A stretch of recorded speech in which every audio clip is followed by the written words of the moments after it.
right. Yeah, no. This one's going to be different. This one's going to be different. I'm just better. I'm just with better. The controller, your face in the screen, man. You're not Asu. Oh, sometimes if you Come just put on. your forehead to Come the on. screen, you're actually just better. My You're God. just better. This is my hell. This is my nightmare. It's okay. Here. I told you I warm up though, Vicky. This is not me. I need to get going. I need to get games in. You know what I'm saying? This is like the 6th warm-up, though. All right, that's not the point. That's not the point. It might be the 6th warm-up. I'm working. It's cold. We're in Japan. It's 20 degrees. Sorry to interrupt, Mr. Day. Yes. You're needed on stage. The show's about to start. Looks like you gotta go. I would have beat you, though. I would have beat you.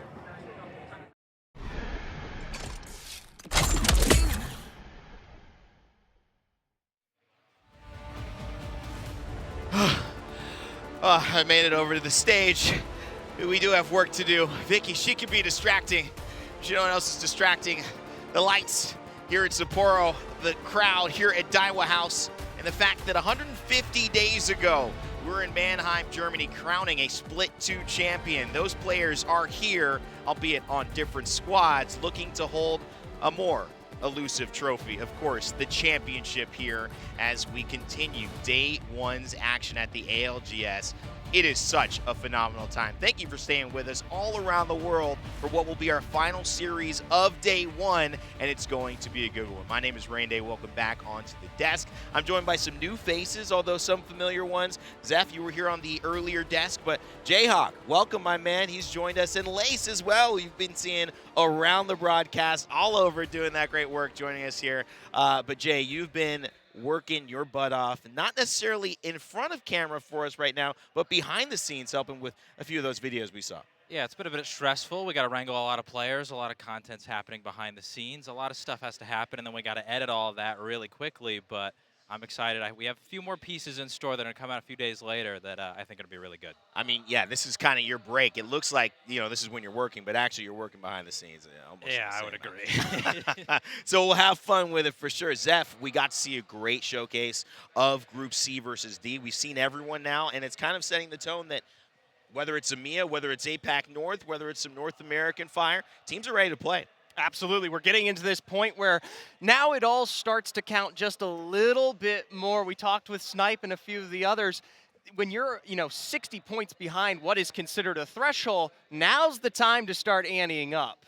And obviously, Lace, we've had you on the desk prior. I think it might have been LA that you came on, but it's just great to get a perspective. You've been tracking not just APAC South, but a lot of the players' personal stories coming into this and from previous events we had in 2024.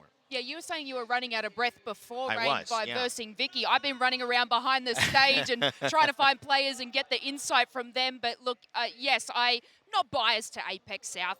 It is really nice that I get to chat with a little bit of everybody. But, I got to kind of build the love for our region, and it's kind of nice to be on the same time zone. Yeah, you and Genome do a good job. It can kind of feel like if it's them two and just you, you're maybe the underdog in the room. It gets real Australian real fast up in here, but it's okay. We love them. And, of course, this last round, you might have seen it, Alliance kicked things off. There were a ton of teams, Zeph. You were on that series. Mia really woke up. I mean, yeah, if you were looking at this from the very get-go, it would have spelled a different story, especially with teams like Game and Gladiators coming into it. But then we go into the double Pete, right? 3 and 4 Aurora, the rest of these rosters coming out from the region, finally getting their chance to shine as well. Now, granted, though, we did have 7 out of 10 of the Europe rosters there with us in that specific group, so maybe there's some bias. I mean, it's easy to kind of put it together. Maybe it's not causation, it's just correlation. They happen to be in that group. But, Jay, I mean, Aurora, a team we probably didn't come into here thinking they would be a favorite, but starting to look like one. Yeah, I mean, they made the roster change earlier in the year. People weren't quite sure how it was going to go, but they've proven consistently the last 2 lands that this team is still the same Aurora team that we've seen in the past who was so deadly. They can continue to do it. But as Zephyr was actually pointing out in the green room, in that last set, they were a lot more placement heavy, which is very different than anything we've seen them do in the past. So maybe this is an evolution of who they've been in the past. I think that's the other part, Lace, that feels clear. A lot of players know if we're going to get a job done that we've never done before, we've got to be a different version of ourselves, Alliance included. However, they are one of the teams that have found a way to win a LAN in this 2024 Year 4 for ALGS. So it is looking well that they've started off so strong. Yeah, look, it's something that, you really got to keep an eye out for. Even these top hitting teams can sort of fumble in certain aspects and then sort of climb their way back up. But it's been an absolute grand feat from them. Yeah, I want to kind of switch also the question to who has caught your eye, maybe a little bit as a surprise. There were some moments from Team Burger that I was interested in. Crazy Raccoon popped off and then slowed down a bit, but they kind of caught my eye. Obviously, split one winners. Anyone catch your eye, Lace?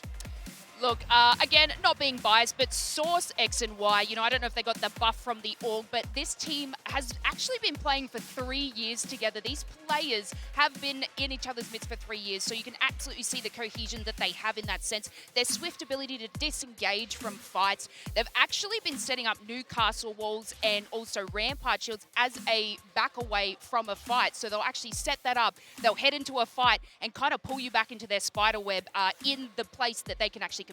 And I think that is a good sign. It's something we don't often see, Jayhawk. I mean, you look at all the teams that have lost players, changed players, but the teams that have stayed the same roster for just even a year, we're almost, you definitely count them on one hand, it feels like. And it's starting to become a rarity to find someone who's got that much experience with the same teammates. Absolutely, but I would think historically we've seen that typically that's actually the teams who do the best. I mean, look at Alliance. This is a team that Hawkes has been there for so long. He stayed with Yuki for years. All of a sudden they pick up effect. They've been with him forever, and now they have Unlucky. Even though there was maybe a few early struggles with each iteration of those rosters, they made it work. TSM was the same way. Dark Zero was the same way. There's usually a core you build around, and that's what leads teams to being the best. Well, let's take a look at the teams that we've got going head-to-head in B versus D. For those who were here earlier in the morning, we saw B play against A, and then obviously C and D just had their matchup. A is done for the day. They get to rest, but they also maybe get to worry because they will not be going into tomorrow having played as much. So they might have to catch up a little bit, and it's B and D who have to fight through those tired eyes, like Hawkes was saying when we interviewed him before, and get the job done one more time. Fnatic, obviously a team that I am really excited to see yet again.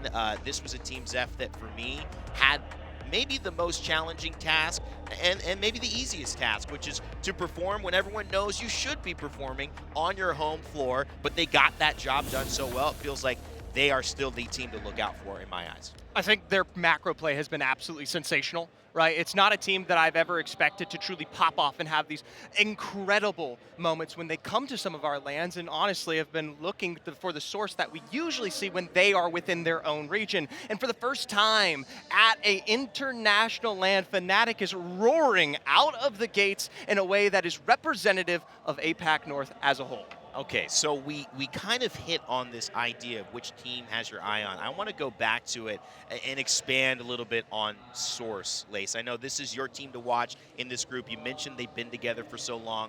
Why is this a team that we need to pay attention to heading into our final series? Look, their plays are absolutely wild. So, a lot in Apex South, you sort of watch them. They actually disperse a little bit as a team. So they're not always predominantly playing close-knit together. Like I explained before, they sort of build themselves a little safety fort just to retreat to, but they'll actually go out and sort of pick angles and play a little bit separate, and then when time comes to crunch, if something happens, they'll retreat to that sort of fort. And that is a crazy play that I've seen throughout the series from them, and it seems like it evidently works for them, especially when they're hit with third party after third party. So I feel like they've got a little bit of something that a lot of other teams don't seem to do, and that's kind of the Apex South way. And they're an LCQ team, right? They came in from the APAC South LCQ. We've got a lot of teams that have performed incredibly well. You look at, I think, APAC North, Meteor in an LCQ run. So we've seen a lot of teams have that strong performance, even though they've come through maybe the non-traditional facets of getting here into championships. Teams could qualify off of points, qualify off of Pro League wins. They could qualify off of previous championship wins. One of the crazier stories about that, Crazy Raccoon, obviously not being in our previous playoffs, not making it after winning the first one, but because they won that, that's why they're here. We'll see them in this group in just a moment as well, yet again. But Jayhawk, who do you have your eye on heading into our final matchup, B versus D? Yeah, you were talking about Crazy Raccoon and how they're looking for a redemption story. And there's a team that I think has 3 players that are very much on a redemption path this year, and that is Virtus Pro. All 3 of these players, Zach Mazer, Lou, Blue, Slayer have not really had the most ideal of journeys throughout this year, and yet still they find themselves on this championship stage. And in that first set, they had 46 points, which is a really good pace to have if you want to make it into the winner's bracket. So they're looking strong, but at the same time, I think the fact that they haven't had that ideal journey has given them a reason to take risks. They play Caustic. Nobody else is doing that. And in this meta with Newcastle, it feels a little counterintuitive because the wall can just completely eat up the ultimate, and yet they're still choosing to do it, and they saw success. Some of their best games in that set came from Caustic. They're still a little indecisive. They played Catalyst in 2 of the games instead of the Caustic. So I'm interested to see, do they commit to it? Because I do think it really worked for them. It's interesting. There's always the meta, but then there's the antidote to the meta. It's kind of like the, what everyone gets used to. Then there has to be some answer that nobody's playing. If enough people play it, well, then that's the new meta. So maybe they are onto something. I'm a little surprised knowing in Split 1 they were really committed with Lou and Monsoon and Kimchi were playing on Complexity to include the Rampart. So they like to mix up with that third player. And obviously at Lace, every team has their own way of doing things. There's an opportunity to catch up with some of these players as well that I think you had earlier on today in our player lounge. Yeah, well, I just want to touch on it. I actually got to chat to Zach specifically about why choosing Caustic. And he did seem pretty confident to actually keep playing that, obviously on E-District or something like World's Edge because of, more of the building pool zones and stuff like that. So I actually have to disagree. I feel like they might actually keep up this meta from the way that we was kind of have that conversation. Okay, all right. Well, you know what? We actually were filming while you were having that conversation as well. Let's go to the tape and see how that chat turned out with Zach. And it's Lace once again, and we have ourselves Zach from Virtus Pro. Now, Zach has already played. They've done one of their series, but I believe they do have a little bit more today. But we're going to touch on a little bit about the first lot of games. Did you try anything new or experiment in a different play style today, Zach? Yeah, we pulled out the Caustic, and that's very unique. We're the only team playing it currently, and I think very highly of it. I know my teammates in the past couple scrim weeks were thinking really highly of it, so I'm excited, and yes, it's unique. Yeah, look, we were a little bit worried about it, but, it seemed to work on those maps where, you're in more of a building style, then moving over to Storm Point. I think you guys went back on the Catalyst, so maybe you know something that we don't. Do you think in Match 3, because you won that one, if there was any sort of specific decision that was crucial that got you to that point? Yeah, absolutely. Slayer, we ran out of our utility, like our Newcastle Tactical and our Gibby bubble, and we had nothing. We were super dead, and Slayer had a really good cat wall that split the zone and gave us enough time to get our utility abilities back up, and that stalled us all the way into the end game, where I used my Newcastle wall to boop them off the cliff, and my teammates hit some really nice shots, and we won. That's it, the classic boot with the Newcastle. This has been Zach with Virtus Pro. We're going to wish you the best of luck in your next series. I hope that you can have a little bit of downtime and then you need to fire up again. Great catch up with Zach there, Lace. He seemed pretty confident and, ready to go. I liked his energy. Yeah, I mean, that's what I mean. I was like, we were a little bit worried about it, looking in and, seeing all the other scope of, meta that people are using. But as you can tell, he kind of, they're pretty happy with it. The rest of the team is happy with it. So it looks like they may be keeping that into these sorts of games. I mean, heading into earlier playoffs in the year, it might have been Split 1. I know they were experimenting when Catalyst was really, really heavy, including with Shubi and Zap, the Horizon. And it never really picked up, but they were really going after that style. Zach is comfortable going against the grain in these metas. We'll see if that continues. But, another team that has always kind of, at least in this year, been a big part of the iconic kind of organizations that have been in our journey in the ALGS in Year 4.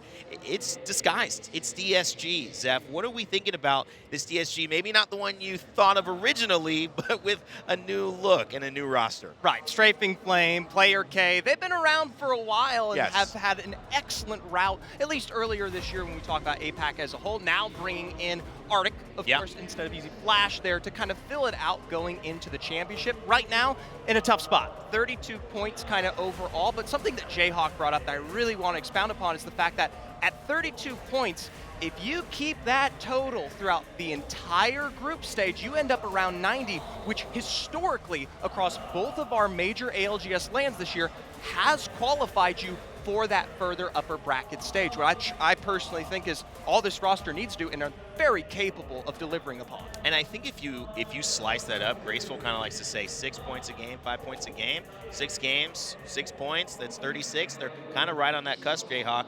And if they pop off, they're almost guaranteeing that they might be able to do it this round. Absolutely. If you're going for those 30-point, sets, you don't have to be flashy. It doesn't feel like Disguised really stood out in that set, but that's good enough to qualify if you have the consistency, like you're saying. So if you continue to do that, and then maybe as you warm up throughout the days, you have those pop-up performances, then you're easily through. There's an element of Lace, and we've seen this before, where there are games within the games. There's tournaments within tournaments. This group stage, a very different animal than elimination brackets and winners round ones, because you don't understand the meta. You're playing these round robins, and you don't necessarily need to stand out. You just need to qualify to the next point.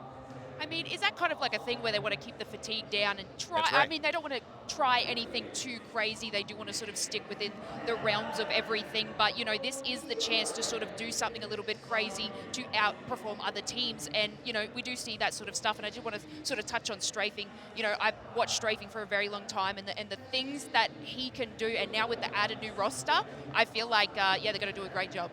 Underneath that org, I'm not going to mention them now, but we saw them in that reset that saved the match point finals to go another 3 games. Unbelievable. I'm really excited to see what this Disguised roster can do, of course, with Player K, Strafing, Flame, and Arctic representing them. Of course, this also means that we've talked about the teams, and the teams are ready to do the talking now with their plays. So let's get ready to go and hand over to our casters to kick off game 1. It is Dia and Graceful who we get to throw the mic to. What's up, guys? Thank you very much, Arande. What is up indeed, Graceful? What is up is that we are about to begin, as our analyst desk so wonderfully prefaced for us, Groups B and D. A very exciting matchup, especially given that now we've seen both of these groups play at least once. Maybe not against each other, but at least once so far. And as our analyst desk was also setting up, there are expectations of these teams now. We've already got the greats, and interestingly, both of them are in this lobby. Yeah, most definitely. The 2 winners are here for sure, and other teams are looking to catch up because they are kind of smoothly sailing straight into winner's bracket at this point, because that many points when you get that high up, then, it goes easy for them.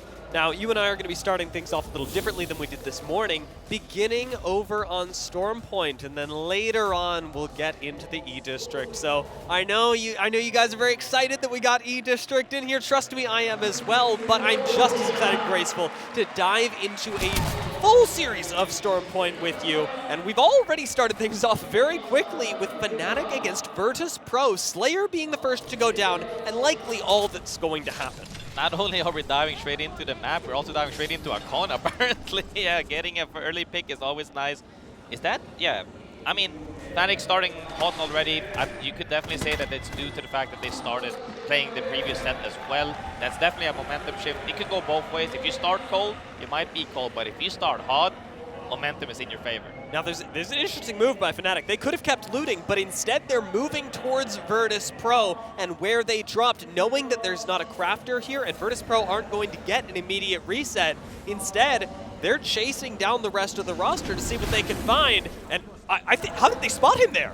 Somebody managed to spot him sitting crouched somewhere, and they're coming back double way for him. Yeah, they definitely saw him while boosting past him there. Poor Gibby goes down. Lou could not be sneakier than that.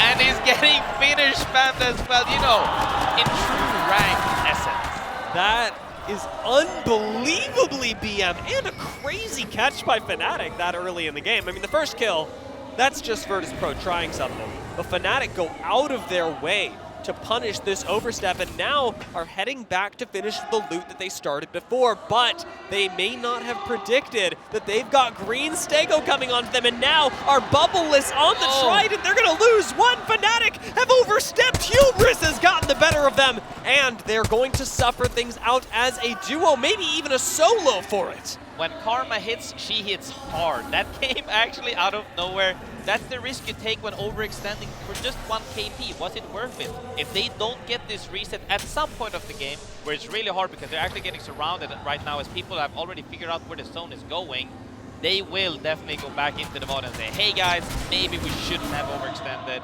Right now, Yuka F is currently trying to survive the best way he can. You know what's hilarious about this? If Yuka F continues to drive and tries to circle back around to Lightning Rod, he'll actually find a full Virtus Pro who wanted this who wanted a little bit of the POI to begin with, and now have so much more. It's just a very funny series of events that have led us out of a very action-packed beginning of Storm Point to now finally focusing Graceful on the fact that the ring is oh my god, he did drive over there. Oh my god, Fnatic are out in 20th! Yeah, I mean, hey, that's just a sweet revenge. You took us out, now we take you out. However, you know, you can't write this. That's just how it goes. At some point, you can't over-rotate for a reset, and you kind of just have to go for it. And speaking of that, huge fight happening on the southern end of the map.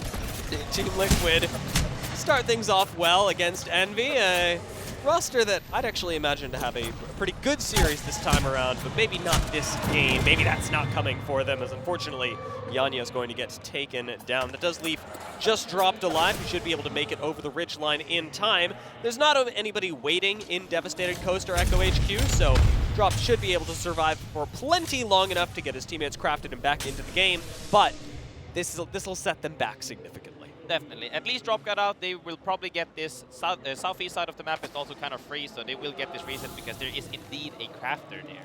However, Dreamfire and Enter Force actually ended up bumping into each other there. A lot of people are opting to play Edge now, and I'm wondering if that's due to the fact of how they POI drafted, or if it's because they've seen other success and they're trying to copy, because a lot of teams actually have been playing a little bit slower now as of the later games. Yeah, I mean, a lot of our teams, and it is, whether it's cause or correlation or causation, I'm not sure. But our Edge teams have been doing really well. Alliance, a really notable example, is they're going to be coming out of North Pad now, and it's worth highlighting Alliance in this game specifically because coming into this series, they are neck and neck with Fnatic, and Fnatic having gone out in 20th gives Alliance the huge chance to rocket ahead of them. Yeah, I saw 8 teams on Edge right there. That's way more than normally, especially on E-District was like 15-5 maybe, or 15-4 even. But one team I want to note is actually Meteor. They had a better success than what most people would assume they would have had.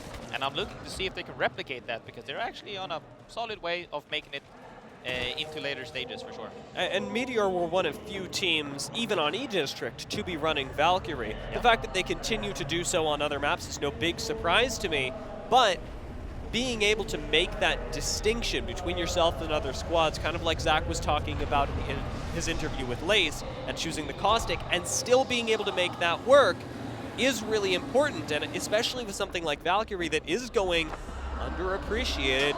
These guys actually are going to eat a nade here, and they're going to swing just as it goes off. However, with Draping Flame immediately going down, they've got to hit a reset. Player K on the Newcastle has the chance to pick up his fallen comrade and is going to go for it now. That leaves Arctic having to gatekeep this bubble, and he does so very well. Player K actually finds the knock with an Arc Star in disguise. Could get more aggressive here, but they are waiting for Strafing to heal up. Yeah, that was a great example of how to play. Like, one team had great awareness, scouted out the rat. The other team had, even though they went down, reacted properly with nades and actually slowed them down enough to get a reset. Now looking to re-engage, and the other team went, okay, it's not worth fighting here. We're most likely going to get third and or fought as well. We're just going to disengage and you know, reroute essentially. But that was a great example from both teams of how to play fundamentals of, you know, being aware and also playing the fight slow. I'll tell you what, 2 years ago, nobody nades that. Yeah. That is a sharp increase that we've seen in the past, maybe even year and a half, maybe less, in the reality of what it is to be a pro player and what you expect in a game of Apex Legends. Honestly, I would like to see stats on that at later points as well, of how many nades on average do players carry now compared to LANs to LANs, and I promise you, exactly like you said, maybe not even 2 years ago, but each and every LAN, it has definitely increased because people have seen the value of nades over time. Yeah. I mean, part of that has likely been additions of coaching staff as well. Yeah. I don't think I've met a single coach that is like, I wish my players carried less nades. Yeah. It's always a search for that utility, and it's really cool to see how it can be used even then, not just in an endgame fight, not just in sky nades, which look really cool, but for scouting out a corner and keeping you that much safer. Really well played, although we won't go too much into it because ultimately nobody did die. Refocusing on the game and how how it's going. We are continuing to pull over into this northeastern corner, and Meteor, for their part, are actually pretty close by to where they're going to have to go a little bit later. They've got lots of options with this gravity cannon, and still running the Valkyrie, they're going to have even more options coming out of Lightning Rod. Yeah, I'm not too sure about this cannon cancel with the Valkyrie, but it ended up working out fine.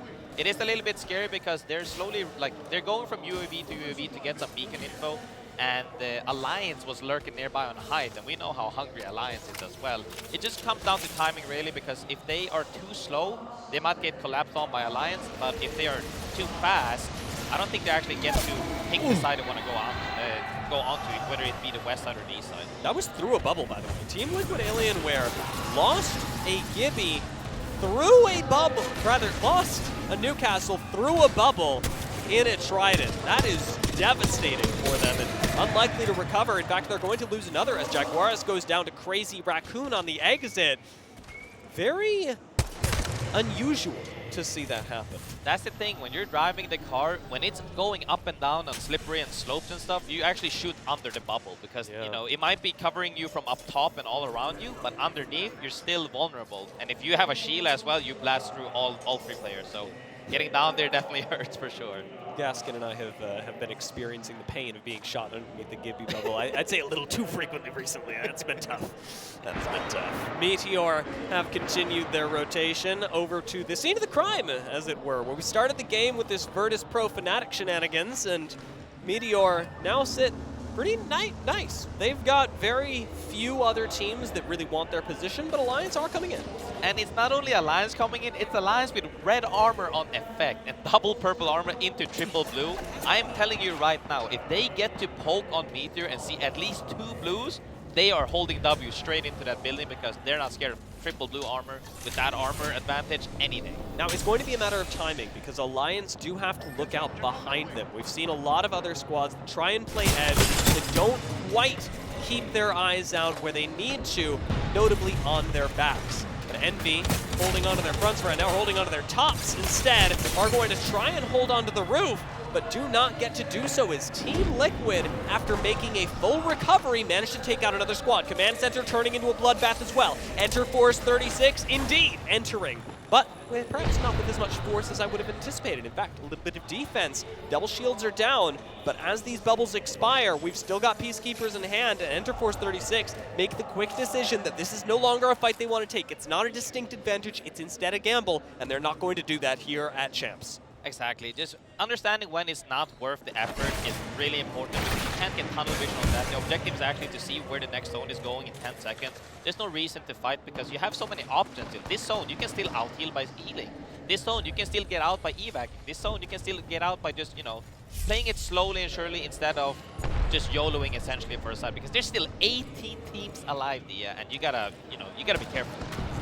Crazy Raccoon are going to pick a fight here. There's really no two ways about it since both bubbles have gone out. Crazy Raccoon are denying a lot of cover, and this evac tower is going to be an interesting source of mobility. Bring out a little bit of the APAC North specialty right now as Team Liquid Alienware have lost to the Azul, but Crazy Raccoon are being struck back at. Justna does end up finding a nice PK shot on top of it. Crazy Raccoon having 2v2 going.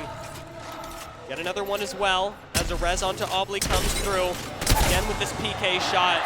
That is a huge shutdown on Liquid Alienware, who did really well, played very tenaciously, but just shut them down. Yeah, playing like that was actually so good by Chris Raccoon as well, because Obli, Justna, decided to play that slow despite going for the res. Other guy tried to play around the rock, but it was a little bit too hard because he just didn't have anywhere to hide. He just kept getting pushed by the red armor Gibby with the PK, right? Yeah. And when you're Justna out right there, he just jiggle picking. Once he found the crack, that's when he swings, because even if he goes down to the Gibby, his teammate would 100% clean it up. And for me, that's just super good gameplay. It was a great fight start, period, from Crazy Raccoon, because they managed to, with the grenades that we talked about earlier, deny the only safe position that you could have possibly played as Team Liquid. And so Crazy Raccoon did have the advantage in cover, and even though the high ground wasn't theirs, they really made the fight work for them. Now Alliance are starting to rotate in. They're doing this through the sky and into a bit of an awkward position. Not a whole lot of cover here, but in this meta, cover's not everything because you've got Gibby Newcastle. This is actually a spot that Alliance tends to play a lot in scrims and in former tournaments. They know how to play this spot. They even played this before this roster was made, and they definitely know how to hold this out. And this is so much playable with this team comp specifically, but there's actually, the only way that you die here is if another team overextends. If you don't do that, like nobody's gonna push because either both teams dies and you get thirded or nothing happens. So the highly likely chance of you getting pushed is maybe the next zone close, like maybe zone 4 closing, I would say. So that's a solid spot when it goes green. Crazy Raccoon trying to make their way up these stairs. They're very dangerous stairs. We've seen that before. Nade's not going to connect, and they make good use of the supply bins to cover their exit. These thermites burn through a few rampart walls, but Crazy Raccoon are unfazed right now. They're taking this fight slowly, but the zone forces them to move on in. Obley gonna make some room with the Eva. Doesn't quite connect, but still, Sangju helps clean things up with the Mastiff. Obley holding things down with the G7, does manage to move in with the rest of the team into the bubble, taking out Disguised. Yeah, I mean, that was such a good fight because Crazy Raccoon just literally showed you an example of why you're triple swinging points. They triple swung somebody, insta-kill. They turned around, insta-kill another, and then they 3v1 again. When you're getting split up like that, like Strafing Flame did right there, I believe, then it's not really, you're not gonna win in a 1v3 shotgun. Source X and Y, not a lot of cover right now, but at least they've got the Gibby Dome for protection. Supernova have gone down. We are into the top 15 squads, but like many teams, Source X and Y are not safe. They and their neighbors, Furia, Crazy Raccoon, Dragons, Complexity, are all going to have to move over into where Virtus Pro started the game, into where Virtus Pro still hold as they've made their return. That giant ring around the rosy that took them to Lightning Rod also brought them right back home. Yeah, they're actually in a great spot there because if you manage to hold this zone until it closes and then play up against the wall closer to the buildings, you're actually in a super good spot to win. And the fact that it did that from being thirsted twice off the rip is a huge achievement. We're also, yeah, definitely looking to see now as the zone will close in a couple of seconds. At least 6-7 teams are gonna collapse on the west side of the map. The real question is, are teams gonna evac in or not? I do wonder what teams will actually end up choosing to take that riskier route. Guild unfortunately don't get to, and it looks like X and Y may not either. Crazy Raccoon are looking for a fight, and they're going to find a lot of purchase here. Let's take a listen in with Crazy Raccoon, see how they approach this chaotic mid-game. 내공 없다. 그냥 내 큐로만 가야 돼. 큐로 가. 큐 간다 이제.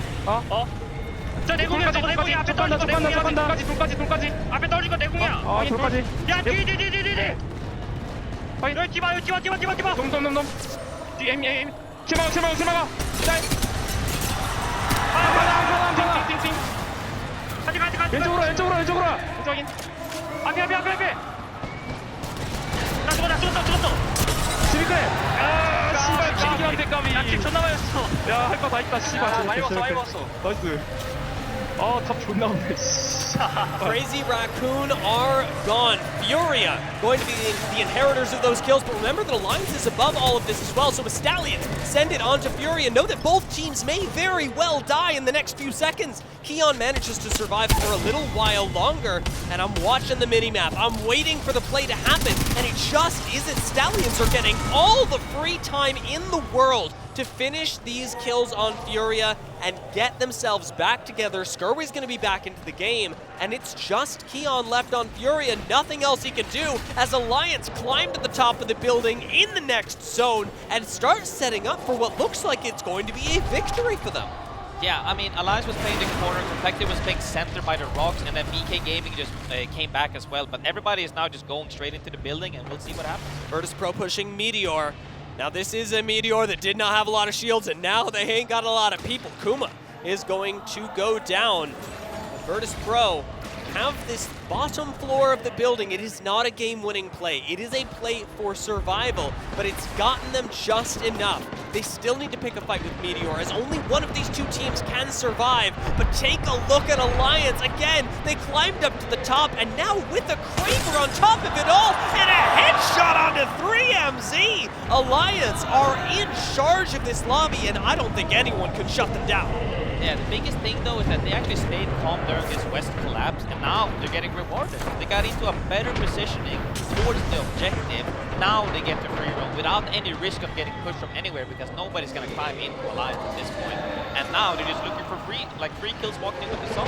Yeah, I mean, really smart timing on this, and Alliance more than earn whatever placements, whatever kills they're going to get from here. The kills are certain, especially with the Kraber in hand. It is a nice bubble from them to deny any damage off of this Gibby ult, and it will take a little while for that to come back to them as Dreamfire collect what kills they can. It's going to be Stallions and VK that go down in the meanwhile. With 8 teams now left, Effect is picking up kills in the kill feed, continuing to put himself ahead of the rest of the lobby as he was leading us in kills already. Yeah, I mean, we've already seen them being hot, and they're still playing super hot. The main difference is actually they went from having a ton of kills to now having great positioning placement in games. And seeing this being able to adapt as well as Hakis is between playing, no, we're going for kills this game, no, we're playing for placement this game, is such, so refreshing. But seeing on the minimap as well, Dreamfire on the southern end of the side, in my opinion, almost have the best way to win this game unless they get contested on the east side by the walls, because that side is actually the closest side towards the zone. The question remains though, are they gonna get contested for this east side of the wall or not? Because a lot of the teams are going to be pushed into the open before they are. And sometimes when you panic, you say maybe it's free out there and you just slide out, and then you run into a team that's already sitting there. Could go chaotic for sure, real quick. And I will say Gibby does complicate a lot of end games. Yeah. Because Dreamfire do have a good spot, but a bubble on the outside of this fence line, Dreamfire can't do anything about it. It's an invincible cooldown that you really just have to sit there and deal with. Sort of like Meteor have got to deal with being locked out of the building. That was a really cruel move by Virtus.pro that pushes Meteor right into the eyes of Dreamfire. And Virtus.pro, they get to come in and just clean up what they started. They locked the door, and that seems to have done enough. Not only have they locked the door, they managed to not stay too greedy.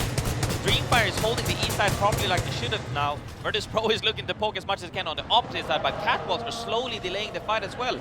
At some point, these bubbles will run out, and then we'll see who comes out on top. But Alliance, Dreamfire, and Virtus.pro looking real good right now. This is really fantastic from all 3 of those teams. I think the question is what's going to happen. Teams like Enterforce 36, Go Next, Green Stego, who are all piled underneath Alliance because that is really the least enviable place to be right now. As Fury are going to go down, Meteor will join them, and that leaves us with just 6 teams. Alliance now spot Dreamfire, know what's going on, and know that this is the next team to focus. In fact, they're going to focus them with extra attention by sending it onto Dreamfire. 140 off the hip fire from Hakis, and Dreamfire are wiped off the face of the earth. 5 teams left, and no one is pushing Alliance. No one is punishing this. They set up a Newcastle wall. They've still got time to reset, and Virtus.pro on the other side have lost 1. Lou's getting rezzed. Slayer plays defense, but again, a re-knock onto Lou. We're playing inside of Newcastle walls. We can do so little, but Alliance can do it all as Unlucky comes in. 3 squads left. Enterforce 36 go down. Alliance are fighting it off against Green Stego in the last 2, and Unlucky is sticking the res through the Catalyst wall, through everything. Alliance Mastiff blast their way to victory. Alliance. That's all we could say, even though we saw 25 kills in the kill feed because everybody got re-res. Alliance recognized that, hey guys, the team on the east side has the best positioning. I just got an opener with the Kraber track and we got it down. We need to wipe this. Everybody else was busy collapsing from the same side. Alliance, one by one, mopping the teams one after the another. Eventually the wall came out and in their favor as well. They managed to take home the game from a spot. I think they fought about 4 teams straight in a row, by the way, and they were just popping off from the start to the end. And that was that identification of Dreamfire that is really unique to this zone. Because I've seen zones like this that play out slightly differently because the actual ending of the ring is maybe 3 meters further to the eastern side. Yep. And Dreamfire get cover for that much longer. But it is a specific identification of this isn't going to work for them for any more time. Now is our time to strike. While Dreamfire are disoriented, while they are just entering the open, Alliance earn themselves a 20-30 3-point victory. Green Stego coming up right behind them. A very well-played game with 13 points, and Virtus Pro, who I cannot praise enough for their recovery after that early game, giving us one of the best stories of the game, come into third with 12 points. Yeah, not only that, you know, we can see the power duo Effect and Unlucky having 5 kills each and almost pretty much the same damage, showing that, hey, this is why we're here. We got the firepower. We're both bringing the firepower. People might call me the support because I had the most assists last game. This time, you know, it's you that have the most assists. We can play both roles. Now, this stat is outdated by the time I'm telling it to you because we've played one game since then. But going into this match, going into this set, the top 5 KDAs of the lobby were Effect, Meltstera, Unlucky, Yuka, Hackis. It's literally just those 2 teams that were fighting for the top spots.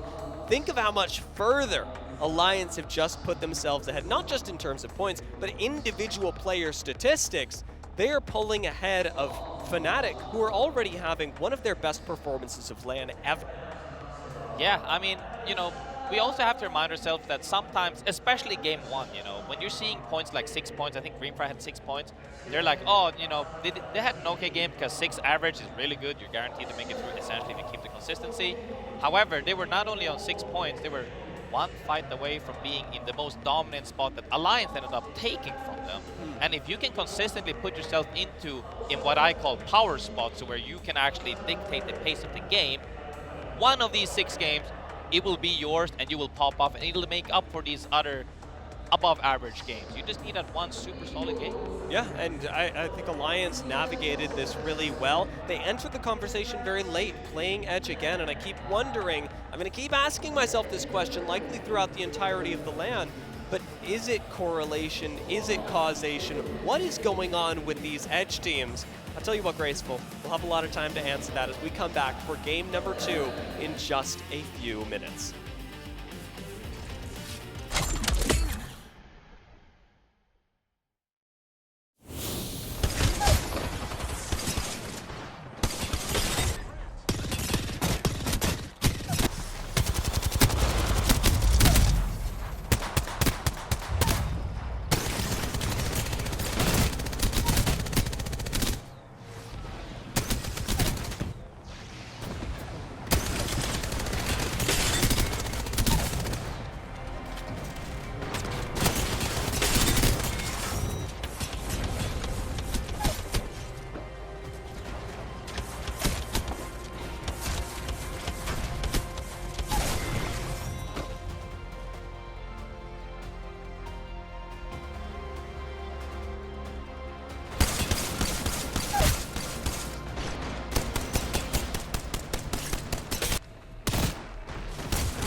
PC of the Apex Legends Global Series.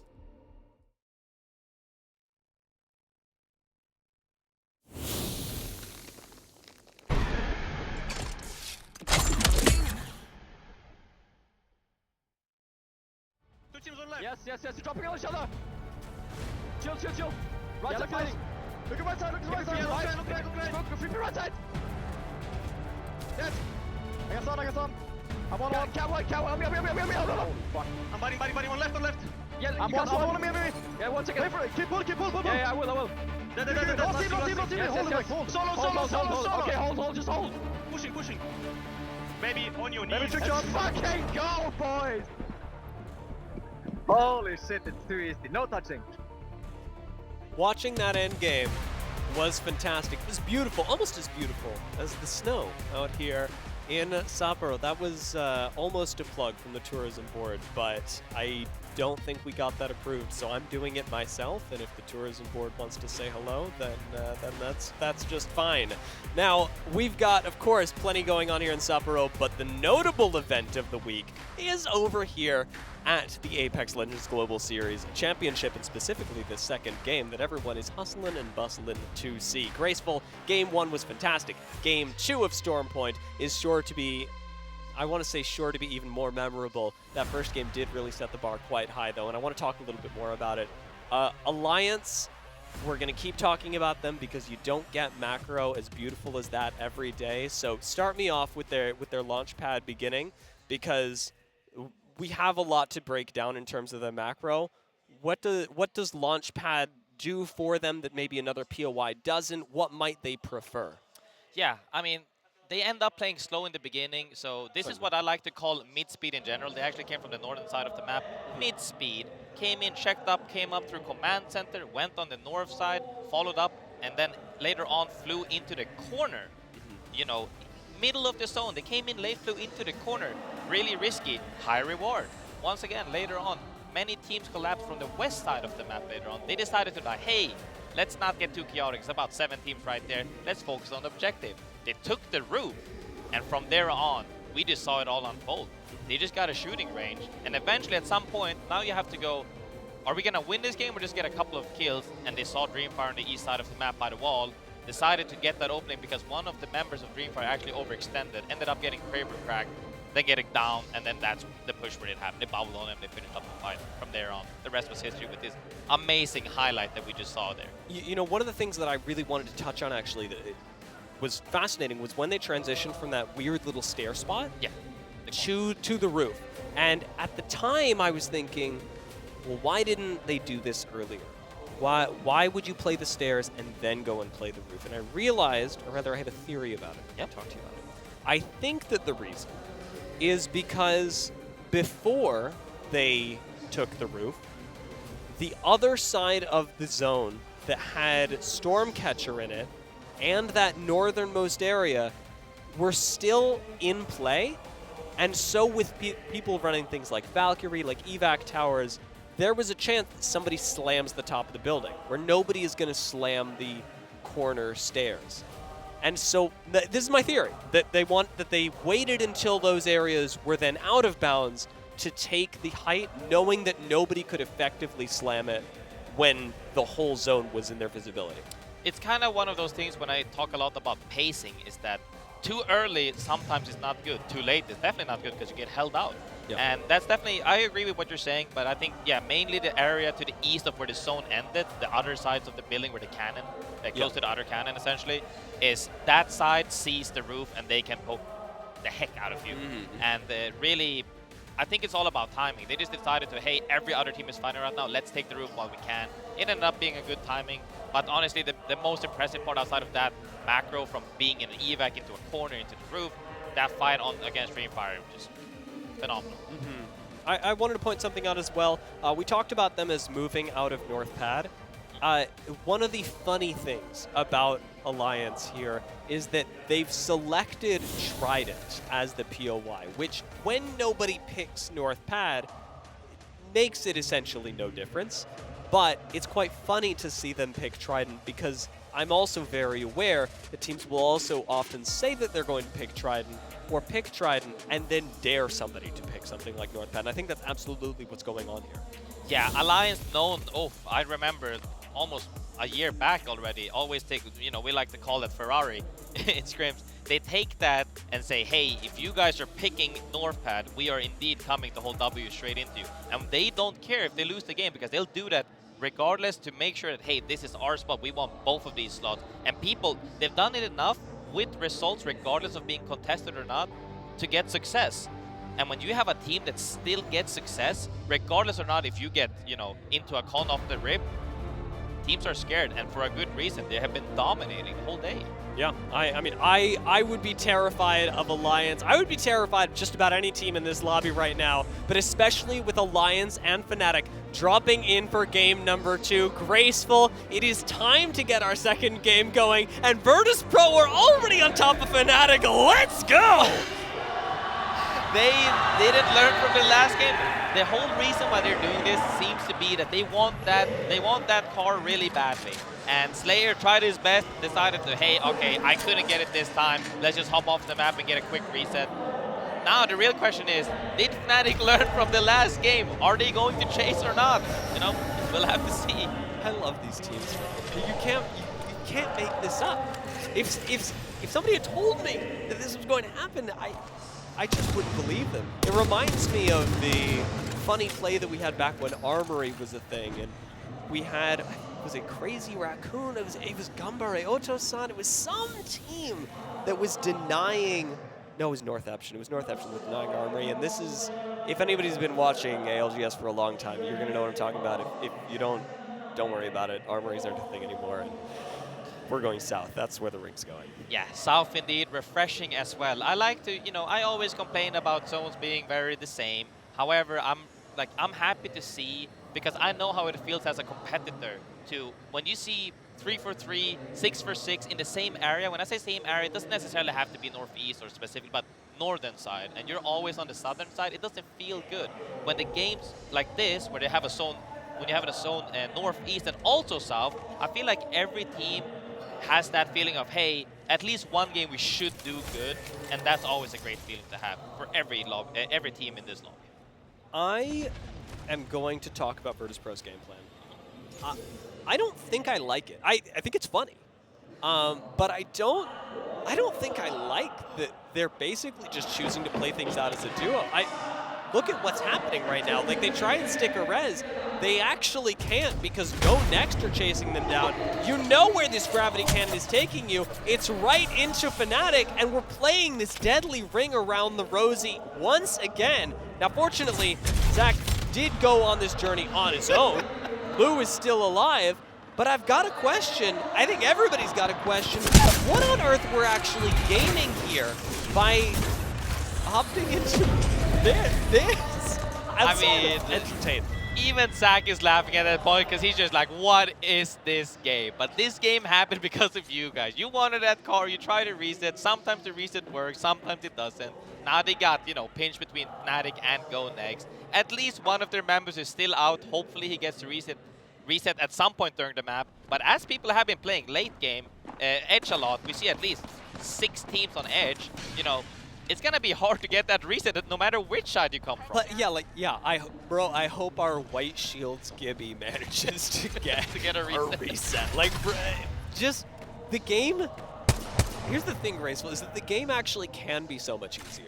Like, it doesn't actually have to be that hard, and it's just interesting to see maybe a little bit of a different take from Virtus.pro. Adaptation, trying new things. It's all part of the game, but it's funny to see this play out in such a chaotic way 2 games in a row and be wondering, what's the thought here? And how are they going to change? Are they going to change? Disguise certainly changing things up, but this time mostly in their positioning, as they are playing right inside of Pylon, where we are expecting the zone to continue going for the time being. Strafing Flame does find a knock onto Supernova, but this likely won't stick because we've got a bubble there already and a reset surely coming in, as I'm seeing that Newcastle shield already flying. Yeah, we've already seen about 8 teams moving straight into the next zone that they have the knowledge on. But what ends up happening when there's this many teams is you're trying to fight for space, and this map is not the same as E-District as well, right? There's not that many spots. You don't just allow everybody to stay everywhere. It's not allowing anybody to stay anywhere. They're picking a fight in this house. That guy was tendered up. Wow. Theon actually really almost got that kill in very short order, but Fury are going to get out of here pretty darn quick, not wanting to stick around for too much more. Mastiff doing a lot of work, though. Mastiff, fun fact, is the highest kill gun in the game, well, in this champs so far. Yeah, in this tournament, despite being nerfed a little bit, it's actually still the major pick by most people. I've seen a lot of people opt for the EVA now as well, with EVA being really strong. But Massive, you know, I think it's also massive in everybody's heart. Oh, I remember the good old 1-2-35 in the head as well, is one-tapping people. But the one currently right now is so strong due to bubble fights and Newcastle, and that just remains to be true, you know, even throughout this 5 years of time. Enter Force 36 moving out of the south side of the map. They don't actually have too far to go right now to stay inside of the zone. That's not really the focus, but retaining control of this high ground is still going to be very difficult because we're getting to the point where having white shields is unacceptable and is going to be punished by other teams, especially a team like Dreamfire. You know, I was actually really excited to see I Hate the World back at LAN. That guy wowed me the last time we saw him at LAN. Put up incredible numbers, and I'd like to see Dreamfire maybe put on a performance that showcases that a bit once more. Yeah, I'm actually so happy with seeing the meta get redefined all the time as well, because it allows players to show more individuality. And I Hate the World definitely has been popping off recently and also for a while. Since we're over here at Stormpoint, my mind has returned. I'm like, well, I wonder what's going on in the lives of Virtus Pro. We're going to have to look at them a little bit later, but Fnatic have made their way in. This is as slow a rotate as they come, but exactly the kind of thing that Fnatic liked. Actually, we get our answer on Virtus Pro as we get that little notification that they've got some respawns coming in. I wish Fnatic got that notification because I'm sure it would send them on the hunt. Yeah, I mean, it's definitely been that way, and when you see that, I mean, if they could see that, that would not be good for competitive. But Fnatic not taking their foot off the pedal, they're still looking for fights here. And yeah, I mean, sometimes it happens, match pauses happens, it could be technical issues, could be whatever reason it is. We are still here to keep the level up high, and I think everybody's excited to keep seeing what happens in this game.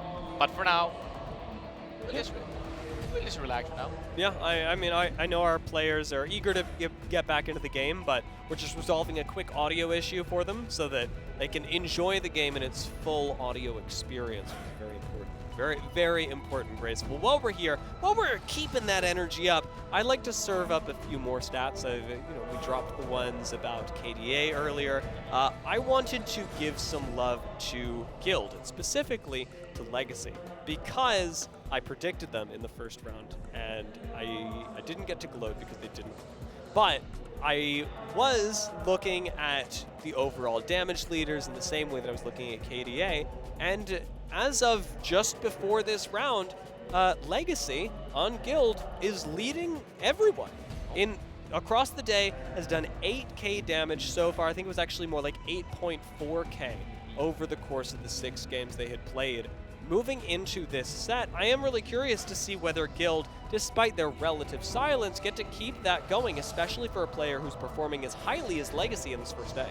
Legacy definitely been performing. You know what else has been performing for a fun stat? We've officially thrown way past beyond 1,000 Gibby bubbles in this tournament, actually. And I think that just goes to show how, good of a character that is as well, and it's just fun. It's the first day. We haven't even finished the first day. You're right. And we have 1,000. I would love to know how many we'll get to. After first day, could be a lot. I also want to know about the Newcastle queues, would be nice. Newcastle queues, I know that we were approaching 1,000. Sorry guys, we are back into the game. It's just fun. It's fun numbers. Now Stallions are fighting up against Fnatic. Stallions are not winning the fight up against Fnatic, however, as now it's a 2v1, and I already know Alb is out of there. Dude, Fnatic just had a pause mid-tournament, which can throw people off. They didn't even get phased. They closed that fight in 5 seconds after the pause.